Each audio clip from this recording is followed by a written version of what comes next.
విలువైన బంగారాన్ని బీరువాలో దాచుకున్నట్టు ఈ పచ్చ బంగారాన్ని నేను ఫ్రిడ్జ్ లో దాచుకుని వాడుకుంటాను. ఎందుకంటే క్యారెట్ లో కంటే 8 రెట్లు ఏ విటమిన్, నారింజలో కంటే 7 రెట్లు సి విటమిన్, పాల కంటే 17 రెట్లు కాల్షియం, 9 రెట్లు ప్రోటీన్, అరటిలో కంటే ఎక్కువ పొటాషియం, పాలకూర కంటే 25 రెట్లు ఐరన్ సులువుగా కష్టపడకుండా అందిస్తుంటే ఎవరు దాచుకోరు చెప్పండి.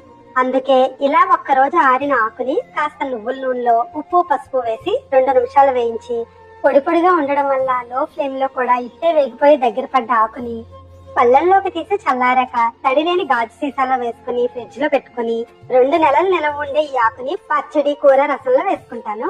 పచ్చడి కోసం మిరియాలు, ధనియాలు, జీలకర్ర, మినపప్పు, శనగపప్పు, నువ్వులు, ఎండుమిర్చి, పచ్చిమిర్చి, వెల్లుల్లి, అలాగే 2 టమాటోలు, కాస్త చింతపండు, ఉప్పు వేసి అన్ని వేయించుకున్నాక 2-3 స్పూన్లు మునగాకు వేసుకుని మెత్తగా రుబ్బుకుని తాలింపు పెట్టుకుని కమ్మగా అన్నంతోనో టిఫిన్ తోనో తినేయడమే. Thank you for watching.